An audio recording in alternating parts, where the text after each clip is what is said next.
that wasn't the way to save Israel, right? The way to save Israel was, matter of fact, Yahweh tried it. He laid down the Egyptians, right? Matter of fact, Yahweh laid down plenty of kings for the sake of Israel, right? King David laid down plenty of kings for Israel, right? King Saul laid down kings for Israel, right? But that wasn't the way. The perfect way was sending Yahushua, showing us how to treat each other, right? Because the problem, although we had outside problems, right? Actual physical enemies, the biggest enemy was Yahushua. That was the biggest enemy, right? I mean, Slak, not Yahushua. The biggest enemy was Satan, right? The biggest enemies was our insides. That was the biggest enemy. Matter of fact, I got one for that too. Deuteronomy. So, Deuteronomy chapter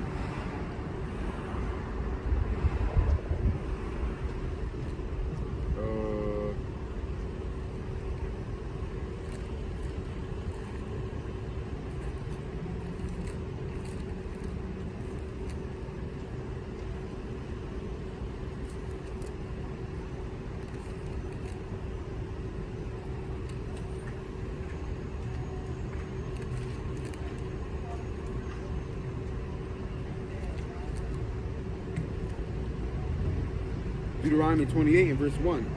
And it shall come to pass, if thou shalt hearken diligently unto the voice of the Lord thy God, to observe and to do all his commandments which I command thee this day, that the Lord thy God will set thee on high above all the nations of the earth, right?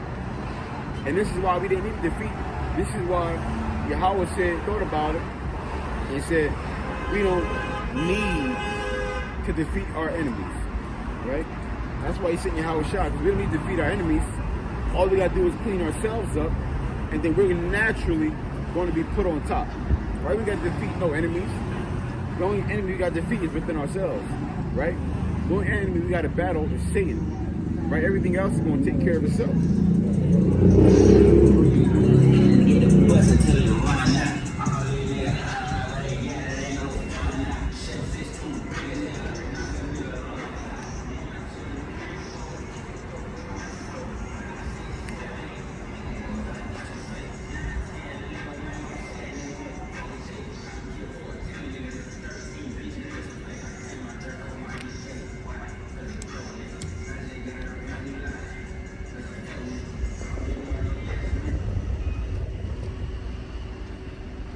Matthew 5.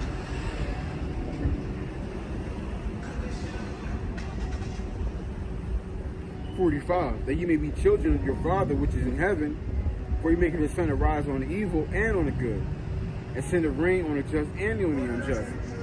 So the Lord, he sends good things upon the evil and the evil and the good, the just and the unjust, right? He's not just out here just doing good to the good, right? Why you think you got people who don't serve God and they still have money, right? They still have good days. They still have families, right? They still have nice things, right? Why? Because the Lord is set that up to happen. And that's just like a father, right? What is a father going to do? A father, he's going to do good to his children, even if sometimes they don't deserve it, right? Like your mom can put you on punishment, or your dad can put you on punishment, and he might let you off early to show mercy, or he might say, "Hey, son, I know, like you might watch the sport with your dad, or whatever, right? You might watch the sport with your dad, and your dad might be like, "Hey, I know you want punishment, but I want you can come down here, watch this game with me, go back up, back to your punishment." He's not necessarily doing it because you probably might think, oh, he's bored, he's gonna watch it by himself. That's just sometimes how fathers show mercy, or parents, right? Or your mom might buy you tickets to a show or something along those lines, and you want punishment, but they got tickets before you got on punishment.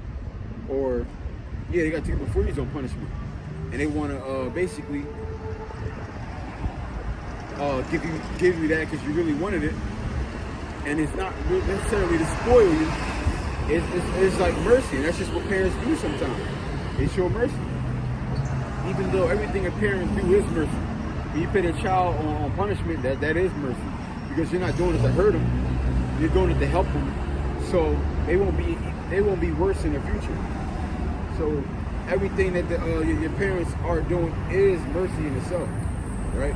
Whether it's, matter of fact, I was kind of talking to the brother Karaf about it the other day, about different forms of love, right?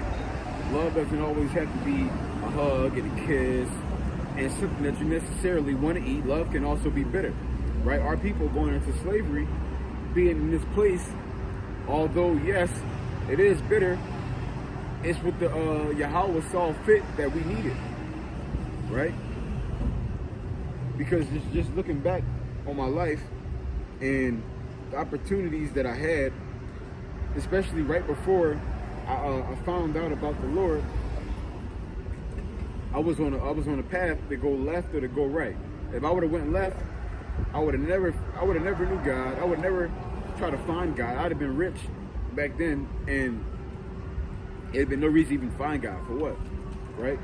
But instead, I went down the path to the right, and I learned God. I knew God. I learned His ways. I'm trying to walk in His ways and getting built up in His ways more and more every day, right? And now I'm in a position.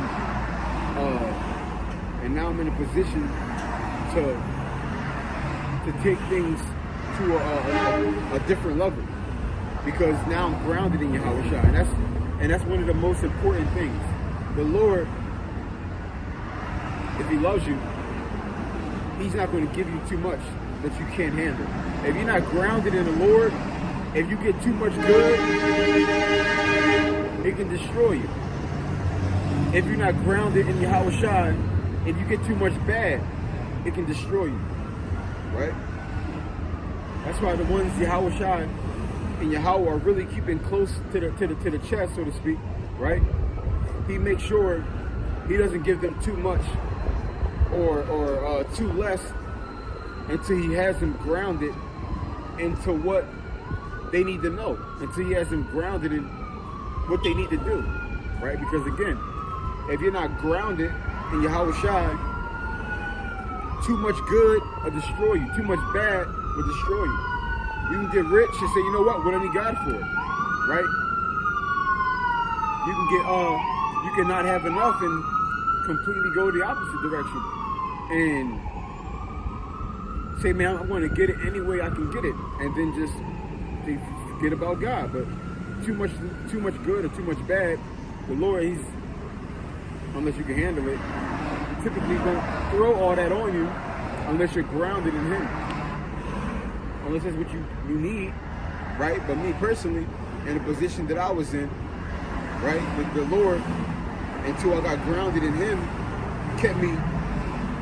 gave me ups and downs, but it was steady, not too much high, not too much low. Right now that I'm grounded, I'm getting big lows, I'm getting big highs, right? Because I know how to come. I know how to come back, right? Man, I made me think of that one scripture.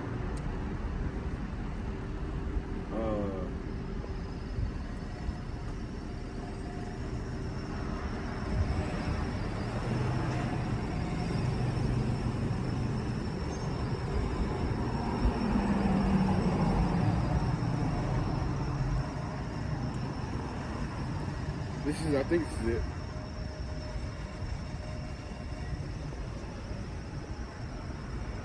Yeah, this is Philippians 4:12. It says, I know both how to be abased and I know how to abound.